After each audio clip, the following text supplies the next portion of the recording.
On this day, which is a couple of days before Christmas, I thought it'd be nice to read one of the passages in the course that Helen had taken down around Christmas. This is lesson 303, The Holy Christ is Born in Me Today. The other major references in the text around Christmas time, as most of you know, come in chapter 15, where Jesus says the sign of Christmas is a star, a light in darkness, etc.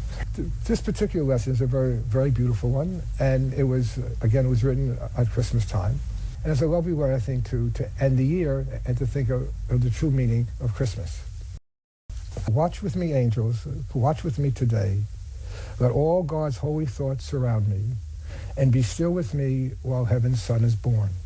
Let earthly sounds be quiet, and the sights to which I am accustomed disappear.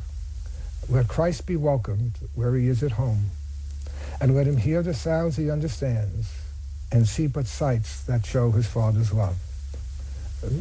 Let him no longer be a stranger here, for he is born again in me today. Your Son is welcome, Father. He has come to save me from the evil self I made. He is the self that you have given me. He is but what I really am in truth. He is the Son you love above all things. He is myself as you created me. It is not Christ that can be crucified. Safe in your arms, let me receive your Son. I think that this is it's not always a beautiful language, of course, but it's a beautiful expression of what the whole meaning of this course is. That the Son that we want to welcome, of course, is not Jesus. The Son that we want to welcome is whoever it is that at any given moment we are seeking to exclude. The reality is that we've never left our Father's house, that we're all one in Christ, a oneness joined as one. But once the separation and fragmentation occurred and this whole world was made, and then our personal world emerged as we were born, we are filled with all different thoughts of exclusion, separation, fragmentation, specialness, that divides the sonship. And not only divides the sonship, but it divides us from the true Son. And so what this lesson is saying, but it means to have the Holy Christ be born in us today. What Jesus tells us in the text, welcome me not into a manger, is that we should move past the world of bodies, move past the mythologies that surround the meaning of Jesus' life, and put this thought into our hearts and our daily practice, that we want to truly welcome God's Son.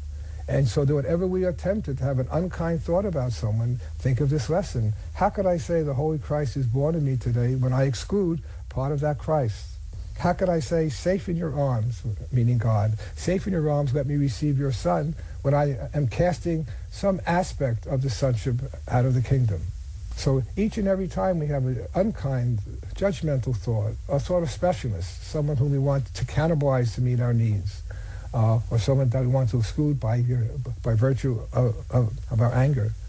Whenever we seek in any way to see God's sons as different from each other, let us remember lesson 303. Let us remember that if I truly want the Holy Christ to be born in me, then that has to be everyone, each and every one, without exception.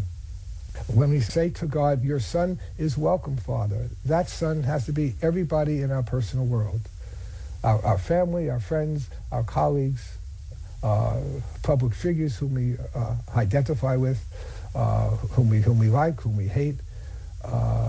It is extremely important that we realize that God's Son is everyone. You know, the Course teaches us that that what makes Christ what Christ is his wholeness, and that the whole is greater than the sum of its parts. And that what makes Christ that perfect oneness is that he is as God created him, perfectly one. And what makes us God's children on earth is that we are all the same. That's the reflection of heaven's oneness. But when we attack, when we have special love thoughts, special hate thoughts, then we are not seeing God's Son as the same, we're seeing them as different.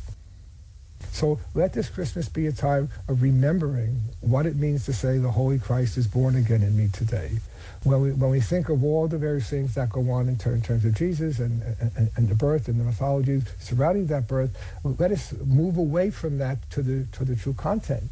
that the Holy Christ is born again in me today, each and every time I choose to see someone through the eyes of vision and not judgment. Each and every time I choose a holy instant in which everyone joins with me and with the love of Jesus in welcoming God's Son into his Father's arms. A Merry Christmas to everyone.